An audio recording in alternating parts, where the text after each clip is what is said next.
नमस्कार, आप सभी का स्वागत है। मेरा नाम है श्वेता विश्वकर्मा। मैं एक लाइफ कोच हूँ, एनएलपी कोच हूँ, ऑथर हूँ, गवर्नमेंट टीचर हूँ और स्वर विज्ञानी हूँ।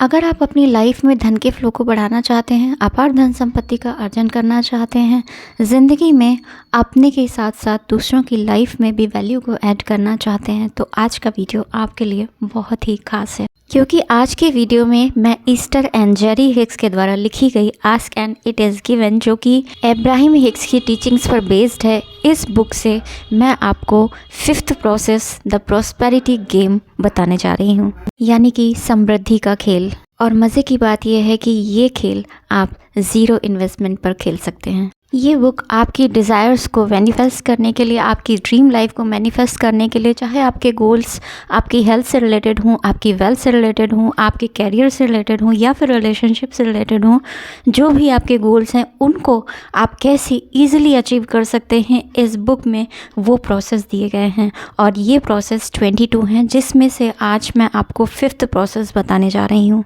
ये गेम और इस गेम को खेलने के बाद जो आप अनुभूति करेंगे वो बहुत ही मैजिकल और खूबसूरत होगी। इससे पहले मैं आपके डिज़ायर्स को मैनिफेस्ट करने के लिए 4 प्रोसेस ऑलरेडी बता चुकी हूँ, जिसमें पहला है रैम्पेज ऑफ एप्रिशिएशन, दूसरा है द मैजिकल क्रिएशन बॉक्स, तीसरा है द क्रिएटिव वर्कशॉप और चौथा है वर्चुअल रियलिटी। तो अगर अभी तक आपने वो वीडियोस नहीं देखे हैं तो वीडियो के प्लेलिस्ट में जाकर के आप सर्च आउट कर सकते हैं अब्राहम हिक्स हिंदी, तो उसमें सारे प्रोसेस आपको मिल जाएंगे। आप 22 प्रोसेस में से कोई भी प्रोसेस कर सकते हैं, लेकिन आपको पता सारे ही होने चाहिए, क्योंकि हो सकता है आप किसी प्रोसेस को करते करते बोर हो जाए और फिर आपको उसमें इंटरेस्ट ना आ रहा हो। तो अगर आप उस प्रोसेस को कंटिन्यू करते हैं एज अ रिचुअल तो वो काम नहीं करेगा। इसीलिए इतने सारे प्रोसेस दिए गए हैं, तो आप अपने गोल्स के अकॉर्डिंग सेट कर सकते हैं कि आप किस प्रोसेस में जाना चाहते हैं और कब तक उसे आप कंटिन्यू करना चाहते हैं। तो चलिए अब मैं आपको बताती हूँ कि समृद्धि का खेल क्या है, इसे कब खेलना है, कैसे खेलना है और इसे खेलने के बाद आपको क्या रिजल्ट्स मिल सकते हैं। ऑथर बताती हैं कि इस गेम को आपको तब खेलना चाहिए जब आप अपनी इमेजिनेशन की एबिलिटी को इंक्रीज करना चाहते हैं, एक्सपेंड करना चाहते हैं, बढ़ाना चाहते हैं, या फिर जो आपकी डिज़ायर है उसको आप और भी ज़्यादा स्पेसिफाई करना चाहते हैं, और भी ज़्यादा क्लियरली उसकी एक पिक्चर बनाना चाहते हैं, तो फिर आप इस प्रोसेस को कीजिएगा। इसके साथ ही साथ अगर आप अपने धन के फ्लो को बढ़ाना चाहते हैं, उसका अनुभव करना चाहते हैं, अपनी लाइफ में धन को बढ़ते हुए देखना चाहते हैं, तो फिर आप इसे कर सकते हैं। या फिर अगर आप अपने अबंडेंस के फ्लो को बढ़ाना चाहते हैं, उन चीज़ों के साथ में जो आप अपनी लाइफ में चाहते हैं, तो आप इस गेम को ज़रूर खेलिएगा। इस गेम में आपको एक इमेजिनरी बैंक अकाउंट बनाना है। दूसरे शब्दों में कहा जाए तो ये आपका एक्चुअल बैंक अकाउंट नहीं होगा, लेकिन इसमें आप बैंक अकाउंट की तरह ही, जैसे आप अपने बैंक अकाउंट में जा कर के डिपॉजिट करते हैं या फिर विड्रॉल करते हैं, वैसे ही इमेजिनरी आपको इस बैंक में जा कर के डिपॉजिट एंड विड्रॉल करने होंगे। इस गेम को खेलने के लिए अगर आप चाहें तो पुरानी जो चेकबुक होती हैं, जिनका यूज़ अभी आपको नहीं है और काफ़ी समय से आपने उनको यूज़ नहीं किया है, तो उन्हें आप इस गेम में ले सकते हैं। इसको और भी इफ़ेक्टिव बनाने के लिए आप कंप्यूटर में अकाउंटिंग प्रोग्राम बना सकते हैं। इसके साथ ही साथ आप चाहें तो एक नोटबुक का यूज़ कर सकते हैं एज़ योर चेकबुक रजिस्टर, मतलब उसमें आप अपने चेकबुक रजिस्टर जैसे नोट किए जाते हैं उसकी तरह आप उसे यूज़ कर सकते हैं। या फिर आप ब्लैंक पीस ऑफ पेपर भी ले सकते हैं, यानी कि खाली कागज़ भी ले सकते हैं, जिसमें आप अपने जो डिपॉजिट स्लिप्स हैं या चेक्स हैं उनके बारे में लिखेंगे। ऐसा करने से ये जो आपका गेम है ये और भी ज़्यादा रियलिस्टिक लगेगा और बहुत ही ज़्यादा आप इससे कनेक्ट हो पाएंगे और इससे जो लाभ हैं वो आपको और ज़्यादा मिलेंगे। तो चलिए अब मैं आपको बताती हूँ कि इस गेम में क्या करना है। इस गेम में पहले दिन आपको 1000 रुपये अपने बैंक अकाउंट में वर्चुअली यानी कि इमेजिनरी डिपॉजिट करने हैं, फिर विड्रॉल करने हैं और फिर उस 1000 रुपये को आपको खर्च करना है। इस तरह से समझिएगा, सबसे पहले आपने 1000 रुपये का डिपॉजिट किया, उसे अपने जो चेकबुक रजिस्टर है उस पर नोट डाउन कर लिया। इसके बाद में आपने उसे निकाल करके कहाँ कहाँ पर खर्च किया है, कि कितने कितने डॉलर्स का क्या क्या लिया है, कितने कितने रुपयों का क्या क्या लिया है, वो सारी चीज़ें आप अपने नोटबुक में नोट डाउन करेंगे। आप चाहें तो 1000 रुपये का कोई एक सामान भी ले सकते हैं या फिर 1000 रुपये को अलग अलग चीज़ों पे खर्च कर सकते हैं। ध्यान रहे ये प्रोसेस आपको माइंड में खेलना है, एक्चुअली में आपको 1000 रुपये खर्च नहीं करने हैं। ये गेम मज़ेदार तब बनता है जब आप देखते हैं कि आप 1000 रुपये में क्या क्या चीज़ें खरीद रहे हैं, या क्या वो एक चीज़ खरीद रहे हैं जो आप खरीदना चाहते थे लंबे समय से, और उन्हें नोट डाउन भी कीजिए जो आपने लिया है। जैसे आप मान लीजिए कोई आप ब्यूटीफुल राइटिंग पेन लेना चाहते थे, या फिर आपने कोई रनिंग शूज़ खरीदे हैं, या फिर कहीं पर आपने हेल्थ स्पा लिया हुआ है, या फिर कहीं पर आप सैलून में गए हुए हैं, या फिर कहीं पर आप पार्लर में गए हुए हैं, ठीक है, कहीं पर आपने अपने ट्रैवल को एंजॉय किया है, या फिर कुछ भी आप जो भी करना चाहते थे वो आपने किया, उसे नोट डाउन कीजिए और वो आज के दिन का स्पेंड आपका जो खर्च हुआ है वो आपने नोट कर लिया। इसके बाद अब आपको क्या करना है, और हाँ एक और चीज़, अगर आप चाहें तो पूरा खर्च कर दें एक साथ में, या फिर थोड़ा सा आप बचा करके अगले दिन के लिए भी रख सकते हैं। लेकिन राइटर कहते हैं कि मैं आपको इस चीज़ के लिए इनकरेज करूँगा कि आप पूरे के पूरे 1000 रुपये एक ही दिन में खर्च कर दें, क्योंकि अगले दिन आपको और भी वंडरफुल डिपॉजिट करने हैं। जैसे कि सेकंड डे आपको 2000 रुपये का डिपॉजिट करना है, तीसरे दिन आपको 3000 रुपये का डिपॉजिट करना है, और चौथे दिन आपको 4000 रुपये का डिपॉजिट करना है। और इस तरह से जैसे ही आप 50वें दिन पर आएंगे, यानी कि 50th डे पर आएंगे, आपका जो डिपॉजिट है वो हो जाएगा 50,000 रुपये। और जैसे ही आप 300वें दिन पर आएंगे, वैसे ही ये डिपॉजिट बढ़ करके 30 लाख रुपए हो जाएगा। अगर ये गेम आप डेली खेलते हैं 1 साल तक, तो आप देखेंगे कि आप 66 करोड़ रुपए का डिपॉजिट करेंगे और 66 करोड़ रुपए को एक्सपेंड करेंगे, यानी कि खर्च करेंगे। इससे, इस गेम से आपके कल्पना करने की शक्ति का विकास होगा, और आप देखेंगे कि जैसे ही आप लगातार इसे कुछ हफ्तों तक खेलना शुरू करेंगे, आपका जो कंसंट्रेशन है वो रियली एक्सपेंड की तरफ बढ़ेगा कि आप धन को और भी किन किन चीज़ों में खर्च करना चाहते हैं। आप ये सोचना शुरू करेंगे, जो कि हम नॉर्मली नहीं करते, क्योंकि आप कहते हैं कि आपके पास पैसा ही नहीं है। लेकिन जब आप इसे इमेजिनेशन में खर्च करना शुरू करते हैं तो रियली में फ्लो आना शुरू होता है। बहुत सारे लोग इस गेम को बहुत अच्छी तरीके से नहीं खेल पाते, क्योंकि उनकी जो वाइब्रेशन है वो प्रेजेंट पे ही कॉन्सेंट्रेट रहती है, उनका फोकस जो है उनकी प्रेजेंट रियलिटी पे ही फोकस रहता है। लेकिन जैसे जैसे आप इस गेम को खेलना शुरू करते हैं, आप में न्यू आइडियाज़ आते हैं, आप और भी ज़्यादा अपने एक्सपेंशन कर पाते हैं अपने डिज़ायर्स को, कि आपको और क्या डिज़ायर्स हैं और क्या एक्सपेक्टेशंस हैं। अगर आपके पास इतना अमाउंट ऑफ मनी आ गया तो आप और क्या क्या करेंगे। इससे आपके अपने पॉइंट ऑफ अट्रैक्शन, यानी आपके जो आकर्षण है उसको आपको शिफ्ट करने का मौका मिलता है। पहले आप किसी और चीज़ पर फोकस थे, लेकिन जैसे ही आप इस गेम को खेलने लगते हैं, आपका जो फोकस है वो इन चीज़ों पर होता है कि आज मुझे 3000 रुपये खर्च करने हैं, या आज मुझे 10,000 रुपये खर्च करने हैं, या आज के दिन मुझे 1 लाख रुपये खर्च करने हैं। तो मैं इसे कहाँ कहाँ एग्जीक्यूट करूँ, कहाँ कहाँ इसे एक्सपेंड करूँ। तो ये आपका फोकस बन जाता है। और ये आप जानते हैं कि जो यूनिवर्स है वो आपके जो वाइब्रेशंस हैं उन पर काम करता है, आपकी करंट रियलिटी पे काम नहीं करता है। नॉर्मली क्या होता है, आप करंट पर ही फोकस्ड रहते हैं, आपकी जो एक्चुअल रियलिटी है आप उसी पर ही फोकस्ड रहते हैं, और इसी वजह से आपका जो फ्यूचर है वो भी सेम एज रहता है, कुछ भी उसमें चेंजेस नहीं होते। और फिर आप कहते हैं कि आपकी लाइफ में कुछ भी बदल नहीं रहा है, सब कुछ वैसा ही चलता आ रहा है बहुत सालों से। लेकिन जैसे ही आपको इस गेम में बताए गए जो तरीके हैं उसके अकॉर्डिंग आप डेली जो अमाउंट आपको दिया जा रहा है उसे खर्च करने के आइडियाज़ ढूंढना शुरू करते हैं, तो आपका जो वाइब्रेशन है वो चेंज होने लगता है। और यूनिवर्स क्योंकि वाइब्रेशंस पे काम करता है, तो आपकी लाइफ में वो चीज़ें आने लग जाती हैं ऑलरेडी जो आप सोच रहे हैं। जैसे मैं एक एग्जांपल से समझाना चाहती हूँ। मान लीजिए इस गेम को आप काफ़ी लंबे समय से खेल रहे हैं और आज के दिन आपको 10 करोड़ रुपए खर्च करने हैं इस गेम के अकॉर्डिंग। तो आपने देखना शुरू किया कि 10 करोड़ में आपने कहीं एक हाउस देखा था जिसे आप लेना चाहते थे, और उसे आप लेने जा रहे हैं। तो आप खुद सोचिए कि जब आप किसी अपने मनपसंद घर को लेने जा रहे हैं और आपके पास उतना अमाउंट भी है और आप उसे पे करके ले रहे हैं, तो उस समय आपकी वाइब्रेशंस ऑलरेडी हाई होंगी।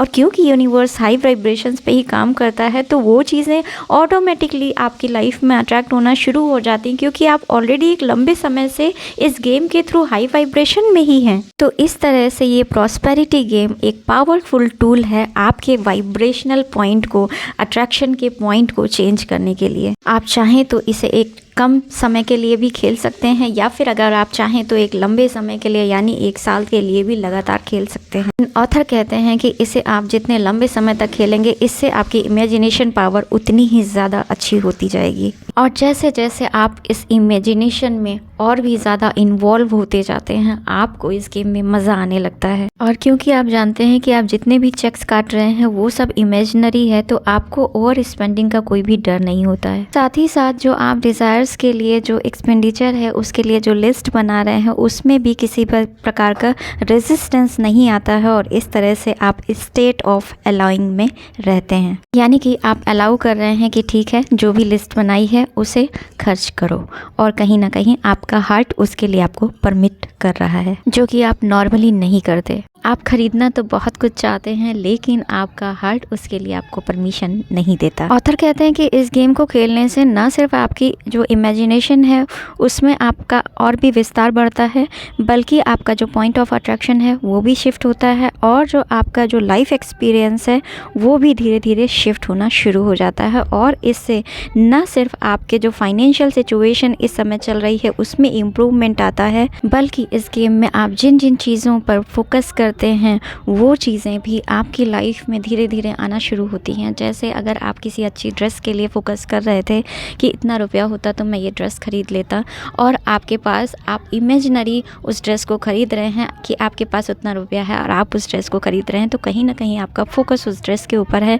और धीरे धीरे क्योंकि आपका पॉइंट ऑफ अट्रैक्शन चेंज होता है और आपकी वाइब्रेशंस हाई होती हैं, तो वो चीज़ें आपकी लाइफ में अट्रैक्ट होना शुरू हो जाती हैं। ऑथर बताते हैं इस गेम को खेलने का कोई रूल नहीं है, आप जब चाहें स्टार्ट कर सकते हैं, जब चाहें इसे स्टॉप कर सकते हैं, या फिर आप बीच में दोबारा इसे शुरू कर सकते हैं।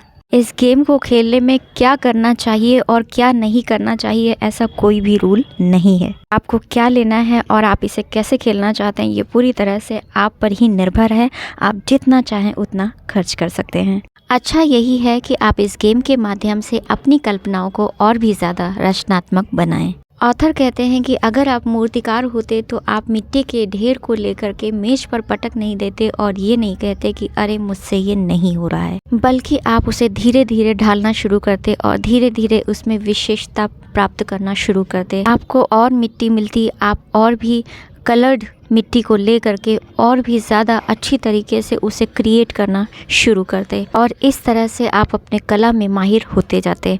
लेकिन जब बात आती है ऊर्जा के इस खेल को खेलने के लिए, जिससे आपका जीवन बना है, जिससे ये संसार बना है, तो उसमें आप कोई कॉन्शियस एफर्ट नहीं डालते। आप अपने विचारों को निर्देशित करने के लिए कोई सचेत प्रयास नहीं करते।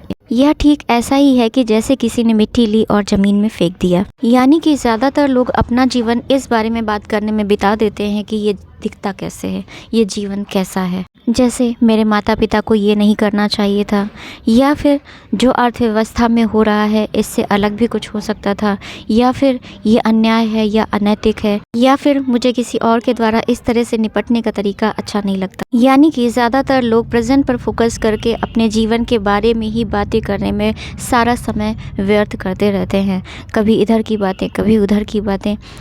ऑथर कहती हैं कि अपनी मिट्टी को, यानी कि अपने जीवन को अपने हाथ में लो, अपनी ऊर्जा को बढ़ाओ और अपनी ऊर्जा को बढ़ाते हुए एक नया वर्ल्ड क्रिएट करो। जैसा आप जीना चाहते हो उस वर्ल्ड को क्रिएट करना आपके ही जिम्मेदारी। ऑथर बताती हैं कि जब आप समृद्धि के खेल को खुशी खुशी खेलना शुरू करते हैं तो न सिर्फ इससे आपके जो फाइनेंशियल स्टेट ऑफ बीइंग है, यानी कि जो आपकी प्रेजेंट वित्तीय कंडीशन है उसमें सुधार होना शुरू होता है, बल्कि आपकी लाइफ के हर एरियाज़ में चेंजेस आना और सुधार होना शुरू हो जाते हैं। साथ ही साथ इससे आपका फोकस बढ़ता है, आपका कंसंट्रेशन बढ़ता है, आपका ध्यान बढ़ता है। इस गेम को लगातार खेलने से आपके वाइब्रेशन में और भी ज़्यादा इम्प्रूवमेंट आने लगता है, और भी ज़्यादा विस्तार बढ़ने लगता है, आपका वाइब्रेशन और भी ज़्यादा स्ट्रॉन्ग होने लगता है।